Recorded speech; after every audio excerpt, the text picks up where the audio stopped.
Maybe a quick introduction from my side. I'm John, one of the co-founders of Dear Digital. I'm mostly responsible for everything sales and marketing. I want to thank the whole team for setting up this beautiful event. So that's the first thing I wanted to get out. Secondly, I want to hear from Dimitri. So thanks a lot for being here. Maybe quick introduction, and maybe just even before that, let's go to question 0. The question that's on everybody's mind. Your name is Dimitri O. Is O the actual last name? Yes, it is. Yes, it is. It is. If you would have checked my Facebook, it would have said OO with 2 letters, but that's because Facebook blocked my account about 15 years ago, trying to get rid of all the fake names. So I had to prove with my ID that it really was my name. Still, then they wouldn't accept it. Is there like a crazy backstory to it? Not It really. probably originates somewhere from the 16th century, coming from France. Château d'eau got verbasterd to O.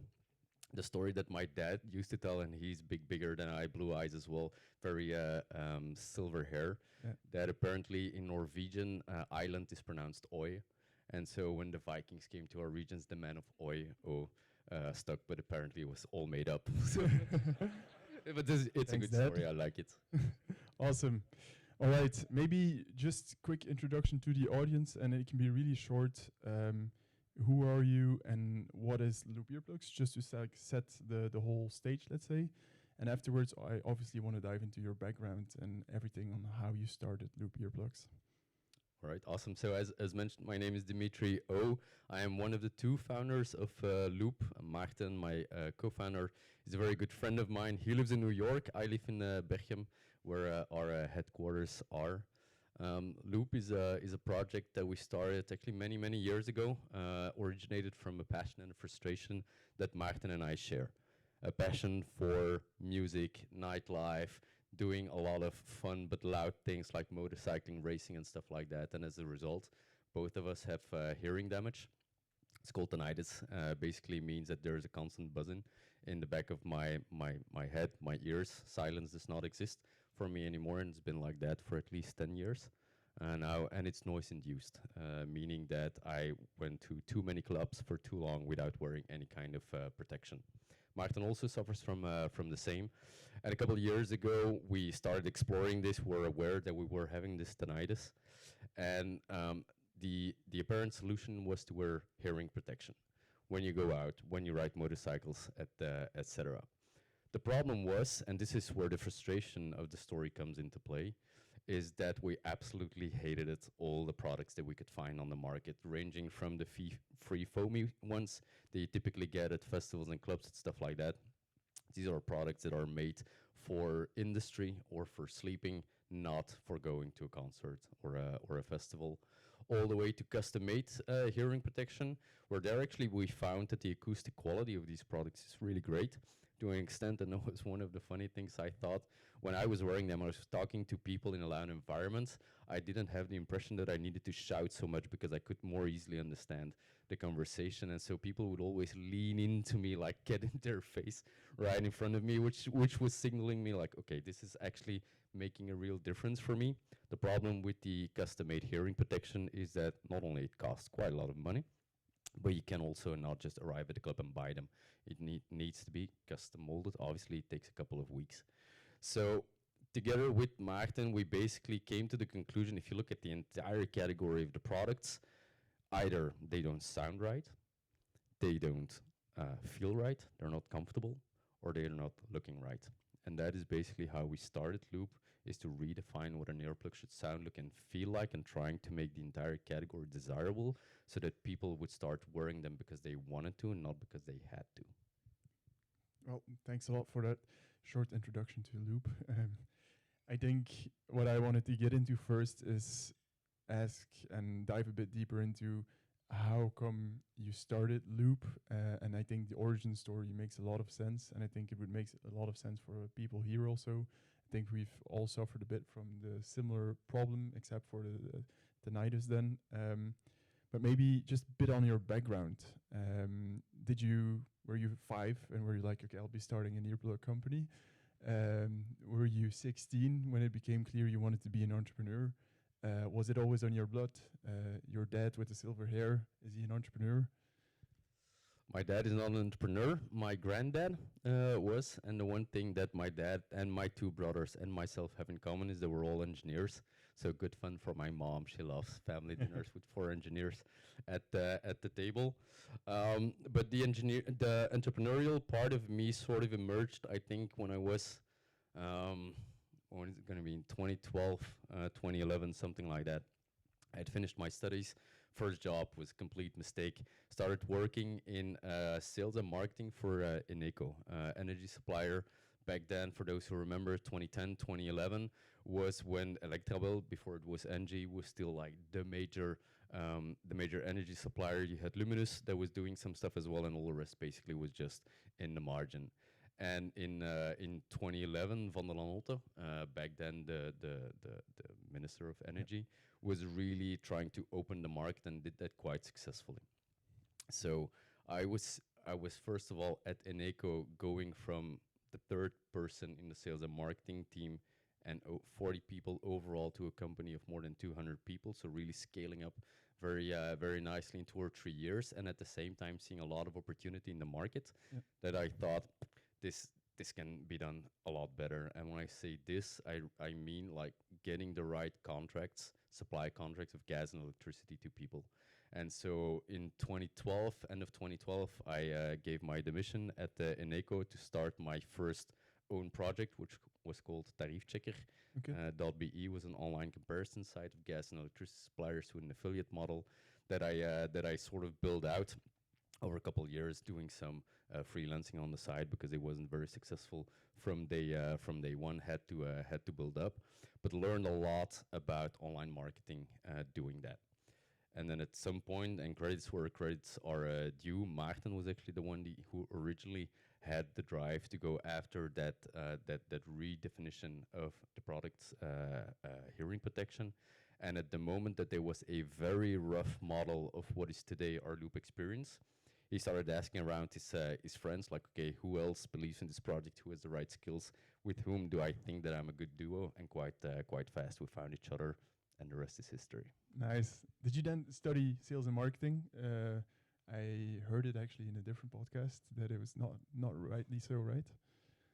I studied civil engineering in mechanics and specialized in automotive. So nothing to do with what I'm here. But I do think one of the core skills that you learn as an engineer is the analytical thinking, is the first principle thinking, and always going back to the root cause. And frankly speaking, I hope I'm not hurting anyone's feelings here, but generally speaking, I don't think that e-commerce is rocket science.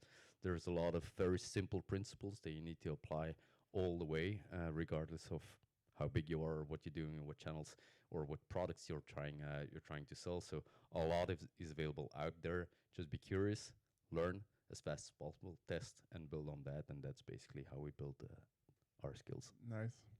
When was it that Maarten came to you and was like, "Hey, I want to start a company in hearing"? When was it? Which year? Yeah.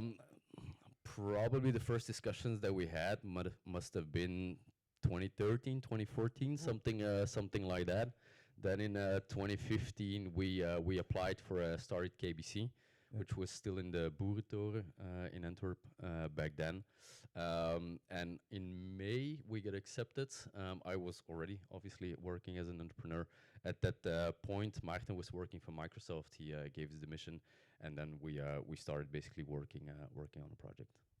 What came first? Was it like, hey, we need a product for it, or were you like, no, we want to do it the MVP way. We want to test it out. We want to go boots on the ground, call people up, sell them earplugs before you even had them? We started with like the proper garage setup. There's effectively pictures of 3D printed loops on toothpicks being spray painted by myself and Maarten. Sort of the big first validation that we got was our 30th birthday party that we did in Café Storm in Mas in Antwerp, where there was a fluo party. We invited all our friends and family and had about 20 sets that were giving to people like, what do you think about it, etc. And the feedback was pretty good. Nice. on in that moment. So that was for us the validation side. All right, let's go, and then we started applying for Started etc. And then the second moment in 2018, we started slowly but surely scaling up a little bit, still with 3D printing, so avoiding all fixed costs as much as possible. We sold, I think, 150, maybe 200 pairs to friends, to family, a little bit of online. Then started talking with KBC.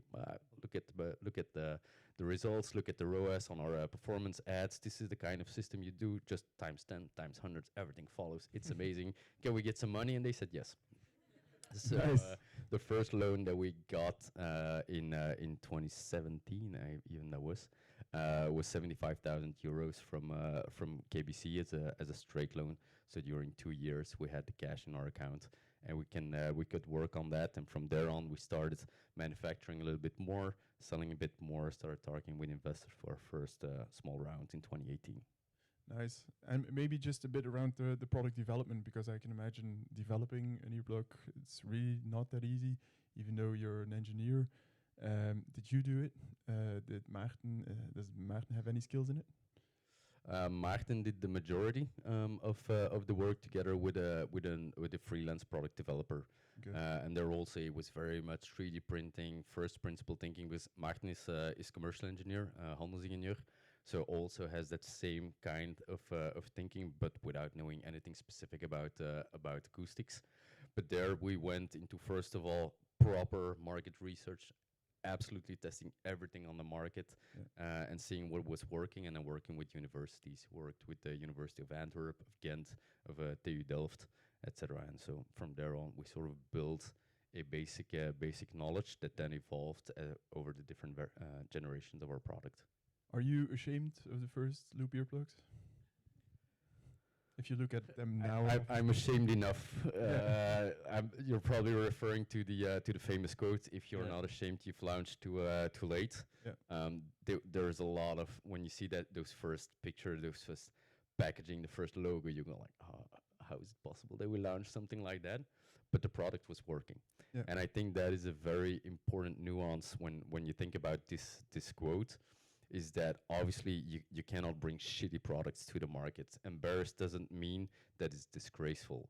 Embarrassed means that it's not to the standard that you want it to be, but it's still a really good product, and that was absolutely true. Nice. You already mentioned a bit of the problem that you've experienced. I think if I were to summarize it, it's you didn't have any good, decent product that actually looked good. I think that's really part of the issue for, in this case, at festivals and these types of venues. Then were Loop, for example, how we know Loop right now with the literal loop or the circle, was that from the get-go the same design, and did you stick with it? Yeah, 100%.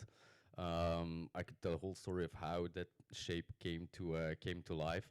But when I mentioned before that Maarten came with a rough model towards me, saying like, "This is what we think we can do," it sort of works. It was very rough, but it was already the donut shape that we have today. And we just felt that there was a couple of other brands, competition and direct competition, emerging at that same time, but a lot of them were very technical, very male as a kind of design language, where we felt, no, we can be a lot more stylish, and the Ring is actually a very nice platform to play with. We saw it as wearables, even going into jewelry potentially, and there I think that the shape has definitely been one of the big drivers of success, because it's recognizable. It can be discreet. If you take a dark color, it sits in your ear. You don't necessarily have to see it, or you can go very, very flashy as well. Nice. Maybe if you can quickly take us back to 2017, what were you doing? How big was the team back then? Did you have a website back then? How were you selling? And maybe just quickly afterwards, just again to give the full context to the audience, compare it to where we are today, and maybe a bit in numbers, if that's possible. Give a bit of like the huge discrepancy between 2017 and right now. Sure. 2017 was very, very early days. We actually start counting in 2018, typically, but back in 2017 we had a couple of interns working with us, and it was basically trying to get to get the Facebook machine. Back then it was still Facebook. Yeah. The Facebook machine running, which was very hard. To be honest, we tried all sort of things. We didn't have any money besides 75k that we had from KBC. And then in 2018, we started scaling up quite slowly. We did about 90,000 euros of revenue. Martin Normie not paying any salaries. We had raised 50k with friends and fools, you can call them, and Yeah. I leveraged that with loans. So we had a little bit of money in the bank to really start, but still very bootstrapped, but start growing. The URL back then was loopnightlife.com, so Loop Okay. Earplugs is what is today, but back then just to indicate how much focus we had on that nightlife part. And then in 2018 we started selling. We even had a couple of first retail sales as well, a couple of pharmacies in Belgium that were distributing us. And the really first scale that we had was done in 2019. Okay. In 2019, we went to CES, the Consumer Electronics Show in Vegas. For those who paid attention to our product, you know that there's no electronics in there. Nevertheless, we tried to wiggle our way into that, and was actually thanks to one of the first hires that we did back then, which was an American sales guy, basically sales developer coming from consumer electronics, hearables, and he got us into CES, and there we met distributors in Japan, in South Korea, in Germany, in Belgium, and in the US as well. And so in early 2019, we got our first big order from a retailer, CVS Pharmacy, Nice. in the US, that really, first of all, allowed us to invest, go from 3D printing into mass manufacturing through injection molding. So right away, you go from batches from a couple hundreds to a couple thousands. So that made a lot of a difference, and our unit economics went from COGS between 10 and 15 euros to 2, 3 euro, something like that. So obviously, in terms of margin, that makes a huge difference as well. And with that, we then started talking to other investors, continued talking to banks, reinvested in again scaling up our production, and all of that was going really well by the end of 2019, early 2020. Where in 2019 we did, since you asked for the numbers, 900,000 euros and close to break even, just below it. And then with 2020, we're talking to our investors, and we're really ready to scale. We're hoping to do 46 million that year, and then COVID hit. Yeah. And with COVID, obviously, you're in nightlife. With COVID came the lockdowns. For lockdowns, no more parties, or at least not too many, and definitely not loud parties. So there was absolutely no demand for our product anymore. And back then in March, we took two very important, in hindsight, strategic decisions. One being, let's drop retail completely, for the reason that we're quite successful in selling in. So we sold our products to CVS and others, but they were remaining in the stores. They weren't selling through, which was an issue. Yeah. Reason being that we didn't have packaging that was optimized for that. We had a price point that was 3, 4, 5 times as high as other products. So you had just a weird product sitting in there in a shelf that really was a tang op een varken, to say it in Dutch. It wasn't working at all.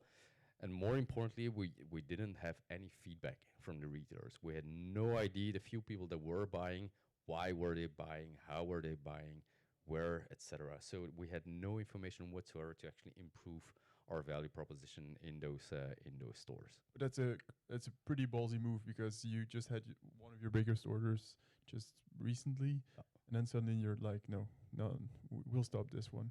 We weren't learning anything, and to be fair, and this is the part that I like sharing, as in, like, it's not all glitter and glamour. We definitely had our fails as well. Mhm. Again, we sold in quite successfully, but then thereafter there was only, I can give you the numbers. I think the first order that we had was about 15,000 sets that they ordered.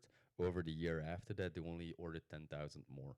So that gives you an indication how big the sell-in was. Sell-through was really not that great. At the same time, though, because retail was about 50% of the revenue that we did, we found the way to sort of scale paid social ads as well. And with that, in a profitable way, we scaled the D2C part as well. So we had that direct connection with a good chunk of our customers as well. And this is where the second strategic choice comes in that we made back then, was basically facing our customers, asking them like, if you're not using our products to go out, what else do you use them for? What do you like them for? And are there other ways that you would potentially enjoy our products? Just to intersect here for a second and to get it right, you weren't selling anything because COVID hit, and I suppose retail was also pretty slow. You weren't selling anything online because you had to focus on nightlife, and then you were like, okay, we need to like cut retail and then interview all of our customers just to get to like the first principles probably, or Almost, as in we had 3 channels. We had our Shopify web store with Amazon and retail. yeah. Retail wasn't selling any more than it did before. Amazon was prioritizing only the essential products, so alcohol gels, mouth masks, stuff like that. So we basically had delivery time to customers of 2 to 3 months. So virtually no one was buying still. But on our web store on Shopify, we didn't go back to zero. Okay. And that was the signal that we saw, saying like, okay, there are still people buying our products, not for nightlife. So what are they buying for? Yeah. And that is where we started all the different trials, as in own brainstorming a list of 46 use cases where people would use hearing protection. Then we can sort of match these where our features that are being appreciated actually match with those use cases. This is the definition of a second product that we can develop to sort of cover these one as well. That became the quiet, so that's one that is more soft, reduces noise a little bit more, typically for people that wanted to sleep with earplugs. We did surveys, we did interviews, we looked at the comments on our ads, into the reviews, etc. So a lot of sources that was really validating, like, this is why you want to be a D2C company. In a week's time, we basically had a short list of 10 use cases that we could test, and 2 weeks later, the first Facebook ads and landing pages were built, and we're testing them. And that took about 6 to 8 months in combination with a price test, a very solid price test that we did. And so by the time that we were at the end of 2020, we were already again above the revenue that we were doing before COVID. Okay, crazy. And so continuing on the numbers that you asked, 900,000 in 2019, 1.1 million in 2020, whilst making that complete shift to D2C. So we doubled basically our online sales in that year. And from there on, it's been quite of an avalanche.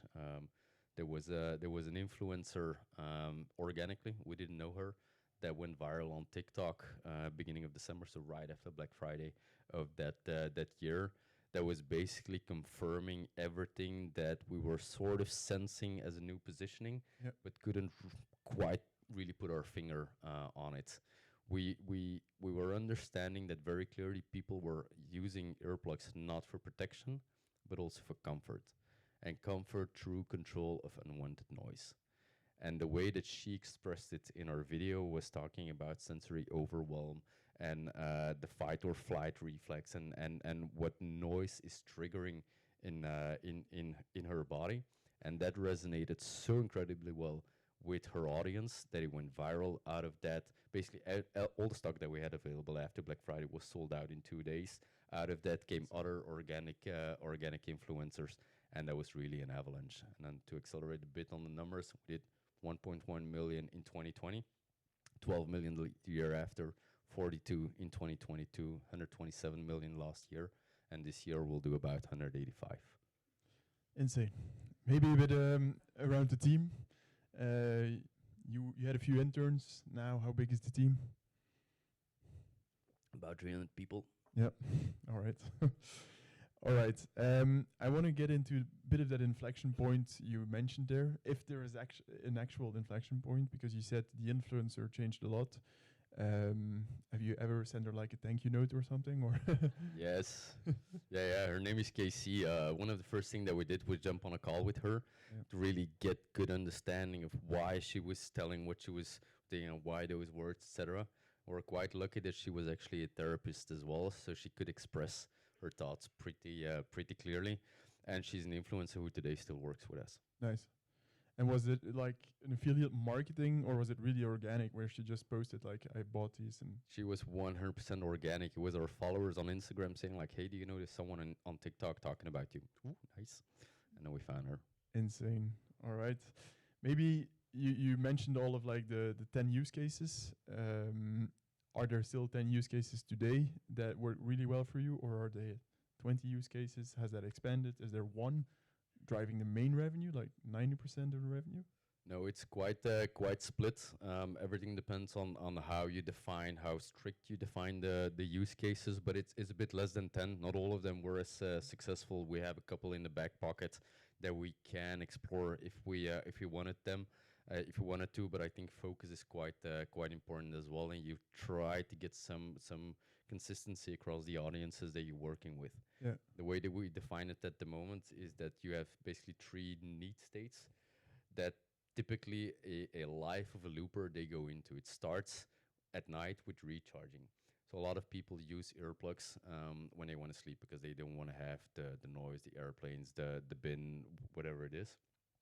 From there on, during the day, very often they go into their flow, meaning that they want to be highly productive, highly concentrated. So they want to take out the noise as much as possible. And then at night, you go into a life experience mode where you're going to go enjoy music, enjoy family gatherings, enjoy bars and stuff like that. And there you typically see a life of a looper or day of a looper going through these three need states. You could perfectly add motorcycling into that as well, musicians into that as well, and we do communicate a bit to them in terms of paid social because that's absolute magic of what Meta is doing there. But the brand is not focusing on these use cases. Yeah. I've obviously been through the website. I've seen quite a few new products for me then at least, and I've seen it evolve quite a bit. Should we imagine it then as you have all of these use cases and you're continuously thinking the product should follow in a way, the product should follow the customer, marketing, product is following marketing in that case? Product is following marketing. I'm not sure. So we always start when developing products from what is the problem in the world that we're seeing, where there's people that are really suffering from it. They don't have the right answer at the moment, so they have a high willingness to pay for a good solution. What can we develop there? Yeah. And it's a methodology that we applied from the start. We were our first test audience with the experience with the nightlife. We didn't like any of the products of them on the market, and we had that willingness to pay, so we went from there. And then from there on, we saw with the Quiet a lot of people just not being happy with the kind of products that were available because they weren't sustainable, because they weren't comfortable enough, etc., etc. And so this is how we built phase after phase into the product portfolio that you see right now, a bit driven by vision, and a solid bit also driven by customer feedback. By knowledge, well, yeah, you sample because you recently launched the Dream. Then I'm not sure when you launched. The it exactly. Dream was launched on October 10th and switched to on October 22nd. Yeah. I want to say. Yeah, because the Dream, for example, was a bit of a surprise for me because I always assumed it was also for sleeping. But I've seen then that the product in itself has been customized specifically for that niche use case. So it kind of makes sense, obviously. And I believe it's really well communicated also. What I want to get into is the growth, the massive growth you've experienced on all scales, on the team, obviously on revenue. And I'm just very curious. I haven't experienced such growth, and I haven't seen it from nearby either. How I imagine it is you have a Shopify store and you start selling and you can put up ads and ads start returning more and you can just put in more money because it brings in more. That's how I imagine it simplified how it went, probably way harder. But then you have this huge team that you started building out, a hiring strategy, I suppose, lots of things that needed to follow. Can you dive a bit deeper into what have you seen a few growth pains? I suppose so. What were the biggest ones? So yes, a lot of growth pains. I think one of the biggest challenges that you get when it basically every time that you do times 3, you enter into a new level of complexity. So you start 2 or 3 people, super easy. Everyone is fully aligned because you communicate and discuss everything through. Then you go to 9, It's already a bit different. There's more people, there's more projects, but you're still involved into everything. You go to 30 people, it's less common that everyone is at sitting around the same table and everything is being discussed. And so if you go from there from 30 to 100 to 300, you have a couple more steps, which is already indicating you that communication and alignments are by far the biggest challenges that you have. There's a lot of people that are being hired that are, especially at 300 people, some people are 6 layers away from me. That is quite difficult to make sure that they are basically they know what's going on Vision. in your mind. Yeah, they understand what you stand for, the culture. You hear all of those things, but if you need to do it on a treadmill that goes 200 an hour, how the hell did you manage to do so? Hire the team and actually pull off the growth which you did? Well, one of the things that I think we did really well was have and still increasingly more have a high bar for hiring. Talent agency or recruiting agencies typically hate us. We're way too difficult customers for them. They propose us profiles 3, 4, 5 times that other companies are very happy to interview, or we don't even say like, no, we don't do that. The biggest downside, I'm sure, is that some of the positions remained open for too long. For example, our VP marketing, I looked for him for 400 days. And there's a lot of, especially executive level, like that, that are open for more than a year. But, and that is why I would do it every time again and again, once you have the right person in place, that entire function, basically I'm unburdened from that. Yeah. Marketing is today 110, 120 people. I don't spend more than a couple hours a week on marketing because Rob, our VP marketing, takes care of all of that. Yeah. And so one of the things that we definitely did in the last year and a half was pay a lot of attention on bringing that expertise and these great, basically culture heroes in the executive team Yeah. together. And then from there on, you can again scale the company. So hiring the right people, making sure that they have the right culture, they propagate Which everything. is easier said than done. Yeah. Just write it down and Obviously, you can do it. and you make a lot of mistakes with that. But if there's one advice that I could give anyone, is like train your hiring skills as fast and as hard as you can. Don't rely on your own gut feel because it's very often it's good to have that into the mix, but you're gonna overlook so many aspects of characters and the kind of attitudes that you want. There's methodologies you can. It's never 100% objective, but you can introduce a lot of scorecards and metrics and stuff like that into your hiring process. The sooner you do that, the better you hire, the fewer problems you're gonna have with scaling the people function. Plus, I also think that you need less people to do the same work. Does hiring good people solve everything for you? Not everything, definitely not. But it allows me to shift my focus to other things. I mentioned before that communication and alignment and strategy is one of the things that becomes most complex if you're head down in daily operations because you're managing your teams because your leaders are not doing that to the level they need them to. Yep. You're not unburdened. You don't have the time to work on strategy, on communication, on alignment, on mission, vision, and stuff like that. Yeah. So the moment you get unburdened on that, you can start working on these other challenges, and that is a game changer. I see we don't have that much time left, but I do want to get into segue first. Maybe in how does your week look like? You said it's important to get into strategy. It's important to get into mission and vision. Should I imagine brainstorms every day, or is that reserved for other people?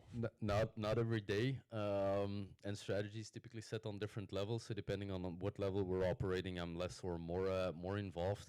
But typically going towards the end of the year, so this is phenomenon that we're seeing now in October, November, December, is a lot of time with the executive team indeed to write down the corporate strategy and et cetera. So that's a big chunk.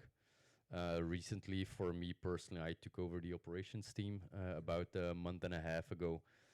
So that's new stuff that's coming onto my plate as well. And obviously, there's a lot of Yeah. There, that is daily management of that team, and then it's alignment. Maarten and I sort of split our roles, as in I take a bit more care of the operations, finance, and marketing team. Maarten does product people and tech, but the big decisions we still take them together, and so a lot is also going into discussing and debating with Maarten. I think we've been over like the journey, the past journey. How does the future look like? Because you've seen massive growth. Um, I suppose there are many more competitors on the lookout now. They've seen your growth. There are probably a lot of copycats. Are you afraid of somebody that can challenge you heavily? Is there something that you'll be sharing soon? What's next for you guys? It's a lot of questions. Yeah, a lot of questions. Sorry, I couldn't make up my mind. Sorry. um, so competition-wise, copycats are a challenge, very clearly, and that is something both from a legal IP side as well as just availability on marketplaces.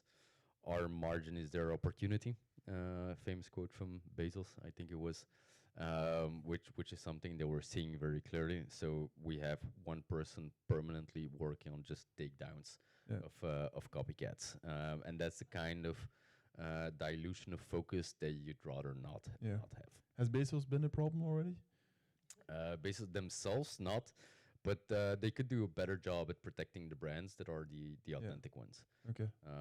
In all openness, something that I'm not necessarily understanding very well, although in the vision of Amazon bringing the cheapest products to market, then it does make sense. But Loop is the best selling and very often have multiple products in the top 5 best selling products at Amazon. We're the only brand that is that big. We represent a very strong part of the revenue that they do in that category. Yeah. I don't understand why they don't partner up better with us, Okay. which is a bit of a frustration, as you might have spotted.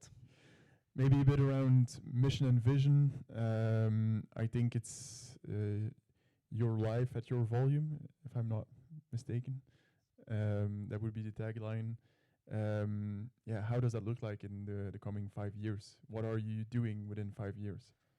Will most probably expand that mission.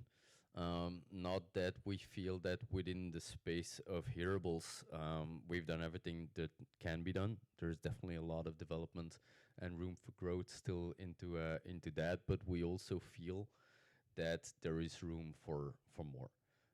And if you look at what I previously said, like what we give our customers is comfort through control over noise. You could replace that noise with other external triggers, other stimuli, Yeah. and start thinking about what that could potentially look like. I'll make it concrete with one example. People that sleep sometimes get woken up by noise, Yeah. but sometimes also by light or by being too hot or too cold. Yeah. So there's a lot of external stimuli around us that actually have a lot of impact on how we experience certain moments in our lives. And we feel, or at least that is what we'll try to validate in the next year or so. We feel that Loop can do something extra for their customers in those moments of, again, recharge, flow, and experience. I think it's probably something you've been asked a lot, and I'm pretty sure I've asked you before. But what about the active part, active noise canceling? Is that within the realm of Loop within 5 years? I hope so, especially within 5 years. It's complex, though a lot more complex than the products that we do today. The investments that go with that are also a multitude higher than what we're doing at the moment. It will also challenge a couple of aspects of our current business model, as in returns becomes a lot more complex. The amount of cash that you need for stock is a lot higher. The gross margin on those products are also just different than what we have with our current products. So we'll definitely come with some challenges. That said, we have a couple of demos at the moment internally that we are feeling quite excited about. Apple with their AirPods Pro have announced a couple things that go in the direction that we envision as well. which from one side might be frightening. From the other side, it's a validation. Like, all right, we're not the only idiots thinking this. And when Apple introduces something, they also have a huge power of normalizing Yep. the thing. So we actually see it as a huge benefit that Apple is going into that space, because we see them as a sort of opening the market ally more than anything else. Nice. Awesome. Well, thanks for answering all of my questions. And I want to be respectful for your time and for your time. So let's introduce the catchbox and let's make sure everybody can ask their question and has enough time. Yeah. Who wants to get it? Jons?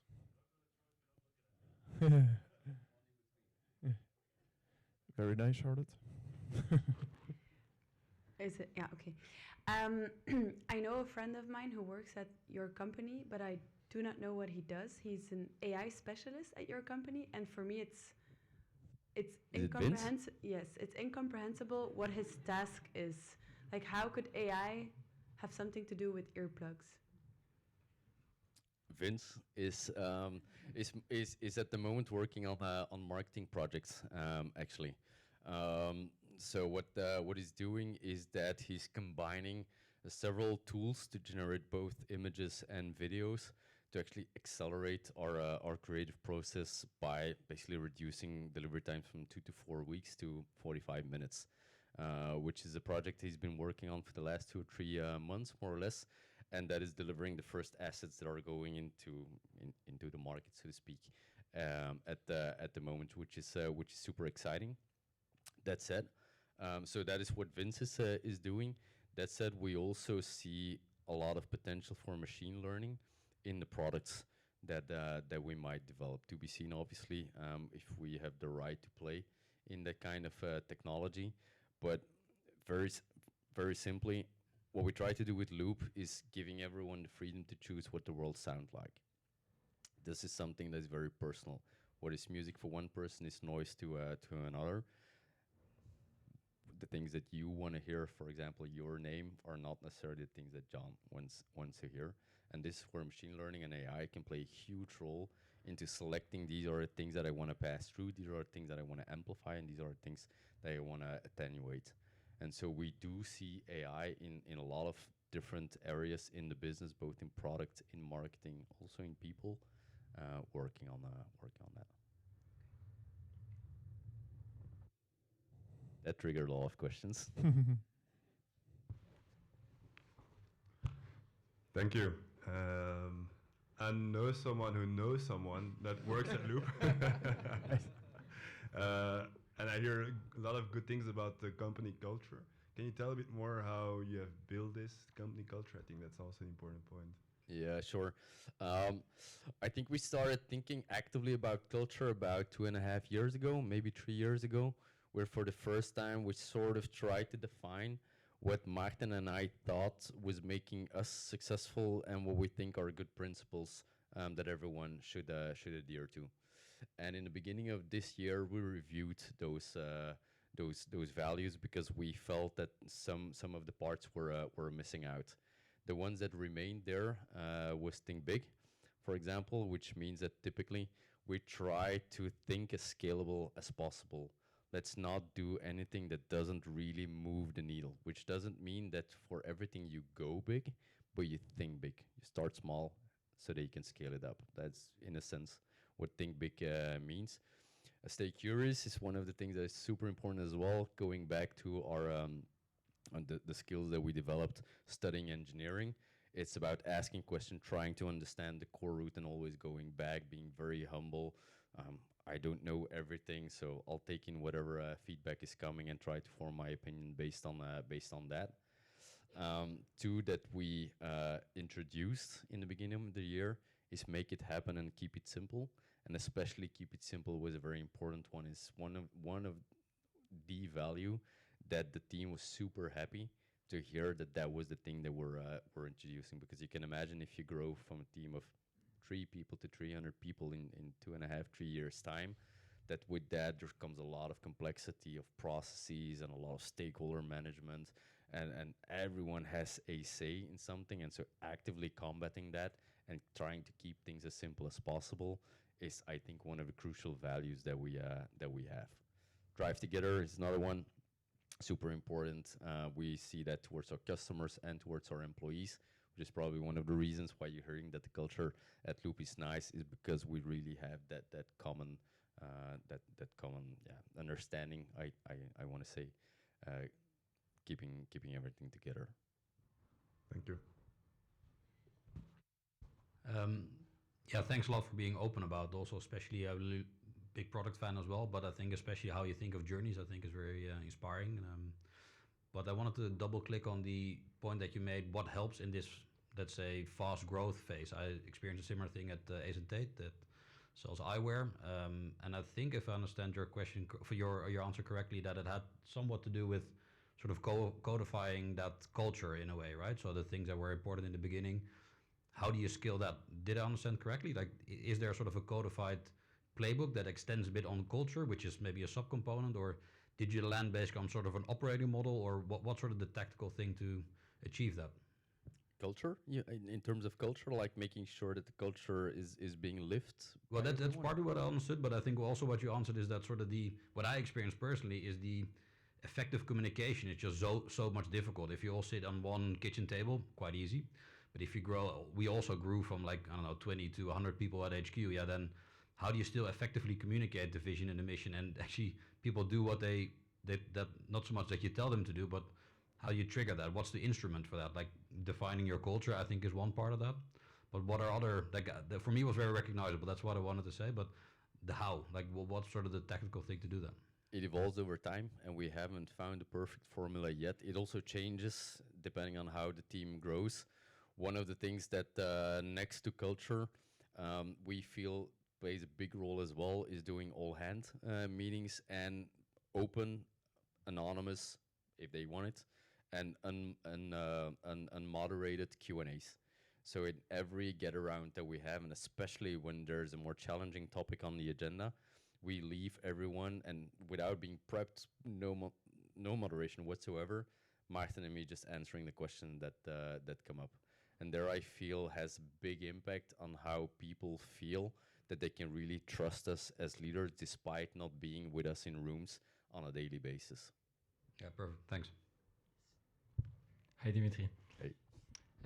The guys from Comment Thread mentioned that you're the best meta advertiser in the world. Do you agree? And how do you become that? Do I agree? I don't know who else is out there, but we seem to be outperforming the majority. That's true. I think one of the superpowers that Meta has. I'll go back one moment. One of the traditional theories in marketing is you need to have the right message for the right person at the right time, right? Up until now, we've always been very limited in who we can actually target when. So as a result, we all came up with customer personas. This is the one that we try to target, and so I have my one message going to my theoretical, imaginary, ideal customer who doesn't exist. What Meta does really well is understanding who all of these different personalities are and what kind of messages they resonate with really well. So what we try to do is being as diverse as possible with the messaging, with the visuals, with the assets that we produce. So we produce a massive amount of creatives. Can you put a number on that? I think last month it was close to 2,000 ads that we created and put live. And the Meta algorithm is so good at finding this one resonates with this person after they've seen that one. So it's quite open. We just, so to speak, give all the content to Meta, and it works. And I think that is a big part of it, being able to create so many assets and bring that diversity into them without losing the overall brand look and feel. Great, thanks. Just to add to that, there's gaming companies have the same thing because they can generate all the so other very good advertisers that I've seen is gaming companies because they can at a very low cost generate enormous amounts of versions of the same ad, right? So because everything is 3D already. So I think that's similar. It's really impressive that you really have been able to achieve that. But that's another thing where AI can obviously very help, right? So yeah. Which is why Vince is working on that too. Thanks, Vince. Sorry. How do we control the budgets? Is the question. That also is changing over time. Up until, let's say, 6 months ago, it was very much ROAS based. We knew perfectly what our unit economics were. The teams had a profit target per sale, which defined their target ROAS, and then they went for it. As long as you are quite limited in the amount of channels they employ, that works. The moment you start adding a lot of channels and you really get like an omni-channel 360 approach, that becomes very, very difficult. And so there we made two changes. First of all, we started steering more on margin rather than on revenue. So instead of like, this is the minimum margin and at that ROAS spend as much as possible, we're going the other way around, saying like, okay, this is the contribution margin target that you need to try to hit. I don't care about the top line revenue, get that margin. So that's already one of the big changes that we made in the last 6 months. And next to that, we're limiting the value of ROAS to only in-platform measurement, and the optimization actually happens on MMM level. So we work with Clar and Cassandra that are giving us proper incremental ROASes, and where you see complete shift of channels that seem very unprofitable just looking at the in-platform ROAS, but are actually driving a lot of increment, and the other way around. Channels that are giving you the best ROAS, so like, okay, let's put in more into that, and are bringing zero incrementality. So it's becoming a lot more complex.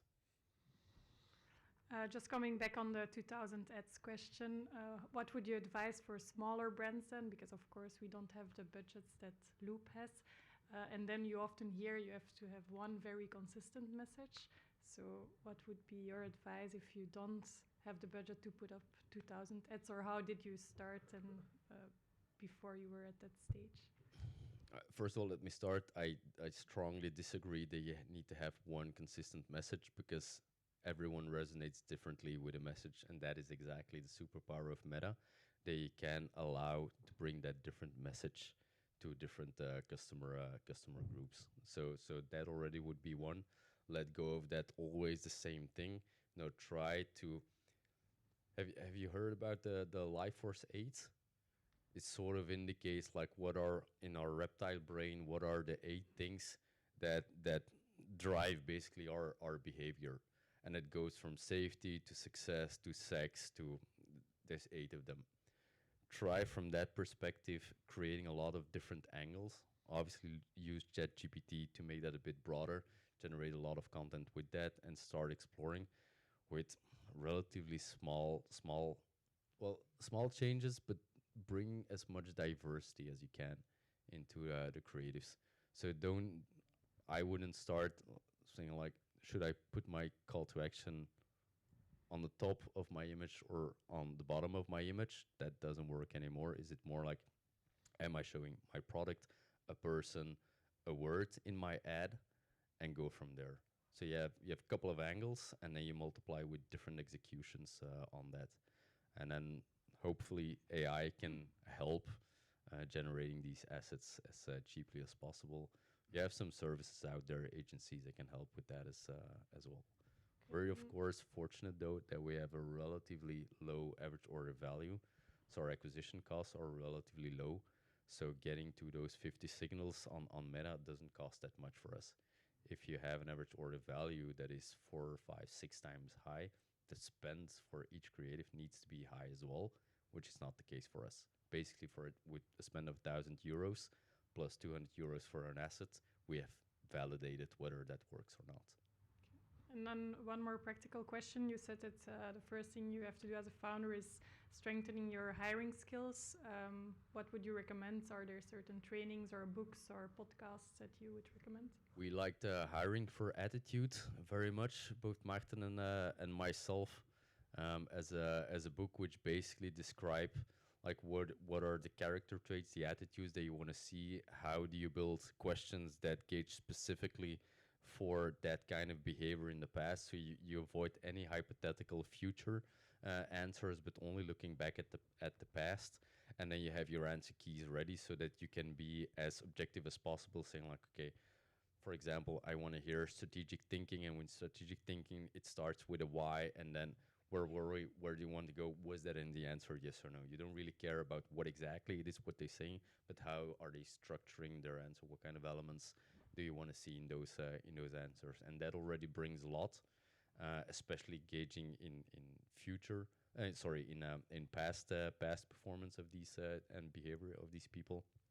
and then depending on what kind of level you sit, you test what you want to see in that role very concretely. So we give everyone a case where they get an hour to prepare, which is something that we changed. Previously, they got a lot more time, and that was quite heavy, both for the candidate and us. Right now, it's just an hour before the case interview. They get the case, they work with it, they present, and you really dive into the content, going from you're applying for a social media role, give me three assets that answer this brief, for example, or all the way to VPs. How do you build out your strategy if these are the problems that you want to tackle? These kind of things. So first looking at behavior from the past, and then diving into the content that you want people to do on the job in a case. And then founder interviews. Yeah, very interesting. I wonder, when you started with hiring management and middle management, you're talking about searching for a VP marketing. I think one of your biggest focuses was marketing, probably. So when did you start to do that? I'm counting now. So our VP marketing started in January. We found him in of this year. We found him in August the year before, and then so 400 days before. I rather mean the timing. In your team was with 20 people, with 30 people, with 100 people. When did you think about middle management, about management to hire? 150 probably, and it's overall, and starting with product and marketing, because those were the biggest teams and the biggest budgets going. Okay, so you had no management until 150 people, except for you and Martin. No, there were some executive level. I mean, and even then we had an executive team, but these were people that were mostly with us from a very early day, that grew into their roles. Typically, the first person, which is also, by the way, a mistake to avoid, can be dangerous, or at least if you wait too long to rectify it. Typically, the first person that you hire into a function is then going to hire the next one, and naturally they emerge as the manager of that team. It's a very common thing to do as humans, and in the beginning that can be great, but as the company evolves, the responsibilities and the needs for that role also evolve, and very often you're going to see that, especially at the speed that we went, that the role grows faster than what you can expect the person to develop their skills. Like, it's not a judgment call, it's just normal. If you have never managed before, and from 1 year you go from a team from 0 to 20, you cannot expect those people to be super successful managers of these teams. And so they're being fast enough into reshaping their role, and potentially having someone more experienced managing them is actually going to both help the company and those persons in that role. And definitely a mistake that we made with some of our people, that we waited way too long, and that it's super stressful for them, because they're being stretched and overstretched in the role that they need to do. They're not happy. Their teams are not happy. I'm not happy. So going faster there. And so we had to answer your question. Obviously, the moment, I think you can probably manage 5 to 6 people efficiently. More than that, you don't have any time left. If you want to properly manage them, you don't have any time left to really think and do your own do work. So the moment we got to 5 to 6 direct reports, we typically had a lead or a manager. So if I understand correctly, you rather had smaller teams like acquisition, ads creation, and then you had a manager for those smaller teams, and you managed the managers of those smaller teams. Yeah. Right. Maybe Thank you. one last question. I'm not sure who was first, so I'll let you judge. Oh, sorry. It's a very short one. My name is Vince, but not the same AI wizard that is in our company. My question is very simple in terms of, investment in terms of SEO. You have Google search and Bing search. How is it evolving? Are you putting a bit more in Bing than before or not, and why? That question is too detailed for me. I'm afraid no. I don't know. I don't know, to be honest. But you're investing in Bing as well. I think we are, but in generally speaking, if you look at the size of the SEO team compared to the entire marketing team or just Shopify team as a whole, it's quite small. So we're not investing that much into SEO. Reason being that the search term of Loop Earplugs is bigger than earplugs in general. So we own the category, so to speak. So there's not that much organic traffic for us to capture that is not already looking for us. Understand. All right. Well, maybe will you stick around for a few minutes afterwards? Because I think a lot of people still want to ask you a few questions. So first of all, I'd like a big round of applause for Dimitri.